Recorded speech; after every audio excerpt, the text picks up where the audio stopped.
Gus Fuad disangka PKI. Gus Fuad itu keturunan kiai besar di Jogja. Dia ngomong PKI itu PKI majaz, masa wong ora ngerti. Itu teman-teman PKI saya, artinya teman-teman sing dudu santri. Karena Gus Fuad sejak dia belum lahir sudah diponis oleh Abu Yadim Yati Banten sebagai kiai. TV Al-Waha, Hot Inspiration.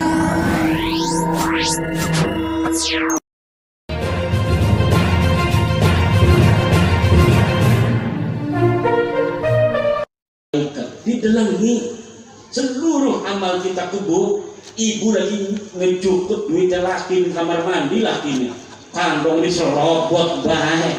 Iku ngekek iku ngedelang kita uang ku bakalan ning akhirat iku. Arane yaumul hisab.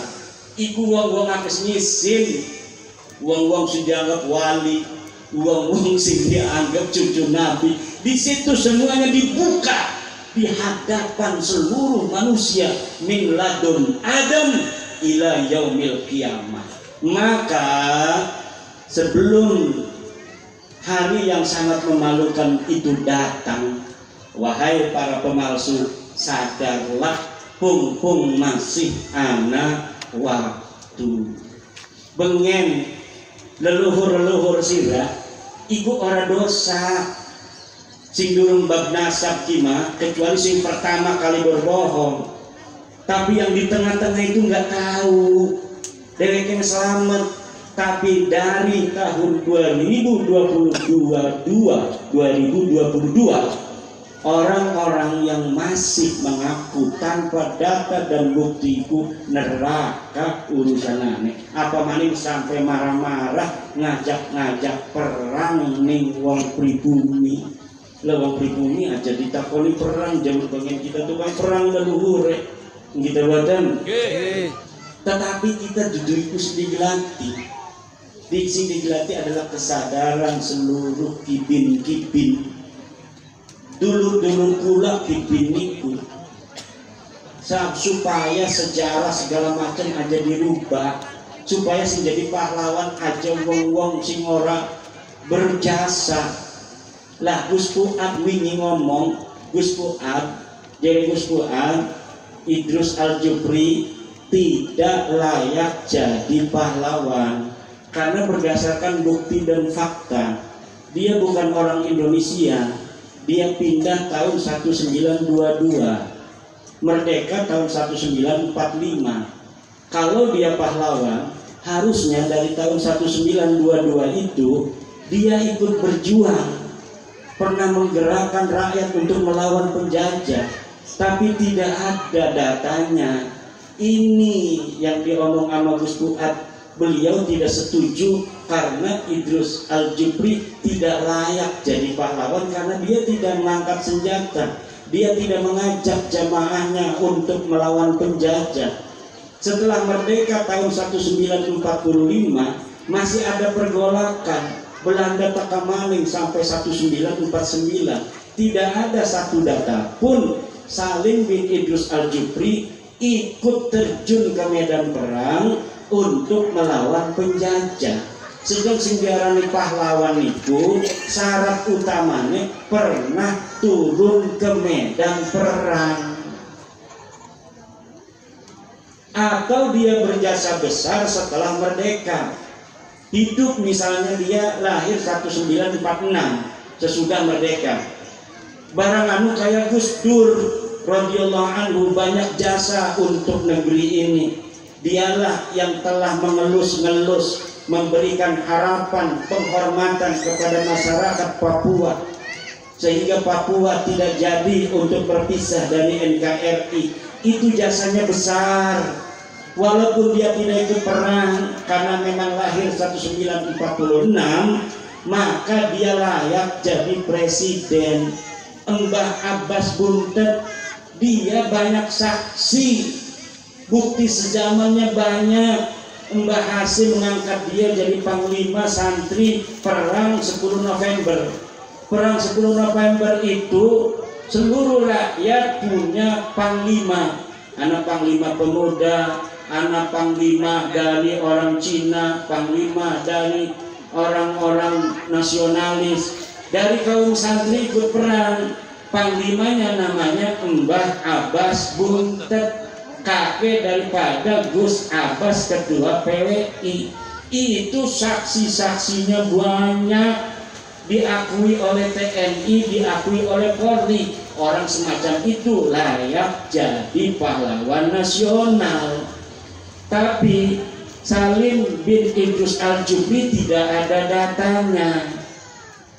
Kemudian syaratnya harus WNI. Dia tidak WNI karena lahirnya di Yaman. Kata Gus Fuad mengklarifikasi istilah monyet itu, bahwa istilah monyet itu bukan untuk pribadi Salim bin Idrus, tetapi itu untuk usaha-usaha yang melawan undang-undang. Orang yang tidak memenuhi syarat menjadi pahlawan ama orang-orang tertentu diusahakan menjadi pahlawan. Ini yang disebut monyet oleh Gus Fuad, bukan kepada diri Salim bin Idrusnya. Gus Fuadnya sudah mengklarifikasi, sudah mohon maaf.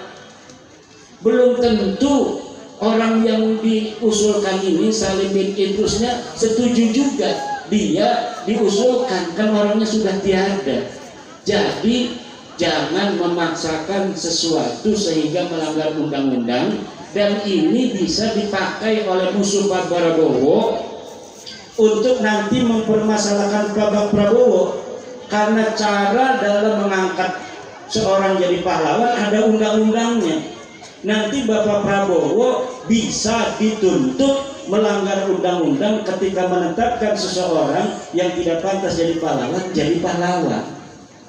Nah, yang aneh lagi, orang yang tidak lahir di Indonesia karena dia lahir di Hadramaut mendapat WNI, warga negara Indonesia.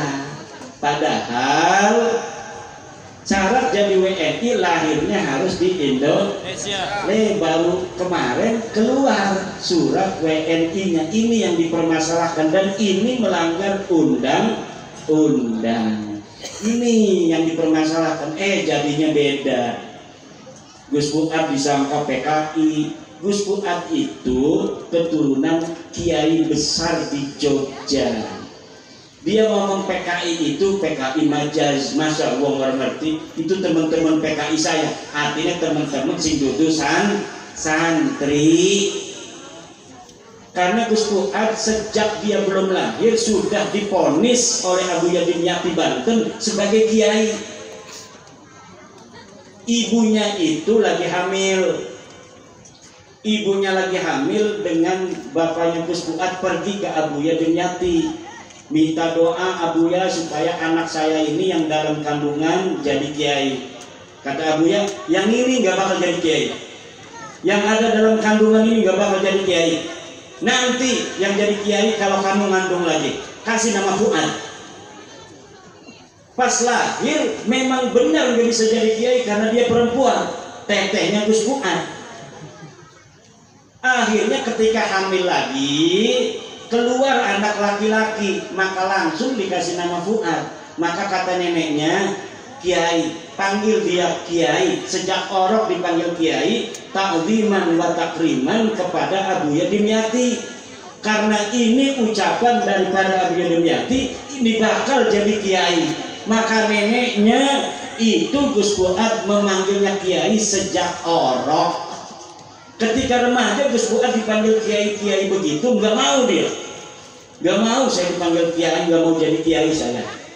Kiai itu hidupnya hanya majelis rumah begitu aja, nggak keren katanya. Akhirnya dia itu sampai temennya sama orang Kristen, sama orang Buddha, sama orang Hindu. Bahkan dia, lah kalau begini pangeran tidak ada, masa saya disuruh jadi kiai katanya. Itu sampai begitu dia dalam pencarian waktu mudanya itu, sampai kemudian neneknya itu dilaporkan sama keluarganya. Itu gimana Gus Fuad itu semakin ngawur aja, biarin aja kata neneknya. Yang ngomong dia bakal jadi kiai itu Abuya Dumyati. Saya yakin apa yang diomongkan Abuya itu akan terjadi. Dan akhirnya betul, setelah lama Gus Fuad pencarian jati diri, kembalinya mondok dan akhirnya bikin pesantren Raudatul Fatihah. Anaknya itu Gus Samo itu hafidul Quran. Coba lihat di dalam YouTube-nya apa namanya Pecinta Wali dan YouTube Gus Fuad. Tuh selama Ramadan anaknya ini menghafal 1 juz di YouTube. Saya dengarin, luar biasa. Bukan hanya hafal, tapi makhrajnya saja bagus. Karena dia keturunan ulama-ulama, kiai-kiai di Wonokromo, keturunan Sultan Hamengkubuwono yang kemudian menurunkan para ulama-ulama di Yogyakarta melalui Kiai Melangi. Itulah keluarga besar Gus Fuad. Neneknya namanya Warsina, dibikin oleh orang-orang buzzer-buzzer itu, katanya Warsina ini PKI. Lah orang-orang Jawa ya nama dulu itu Warsina itu banyak sekali. Nama Warsina itu nama yang lagi keren pada masa itu. Banyak orang yang namanya Warsina. Katanya ini Gerwani. Gerwani tidak ada yang namanya Warsina itu. Ada juga Marsina, aktivis sosialis yang mati tidak ketahuan apa kuburannya. Itu bukan orang PKI. Jadi hari ini muter-muter karena perangnya hanya perang medsos, perang narasi. Yang saya berikan kepada PWI, tetap jaga kondusivitas para laskar. Harus koordinasi dengan tentara dan koordinasi dengan polisi. Kita bersinergi menjaga keamanan dan ketertiban negara dan bangsa Indonesia. Provokasi Rizik Syihab itu ngajak perang akan dilaporkan, dan aku perintahkan sebagai wakil ketua PWI LS Pusat agar seluruh pengurus-pengurus daerah melaporkan provokasi itu agar ditangani secara hukum yang berlaku di Indonesia. Senin mulai laporkan. Kita tidak pakai kekerasan, tapi kita negara hukum. Panglima negara Indonesia adalah hukum, maka kita laporkan ke polisi, biar polisi yang kemudian menangani dan menangkap orang yang telah memprovokasi masyarakat untuk melakukan tindakan kekerasan.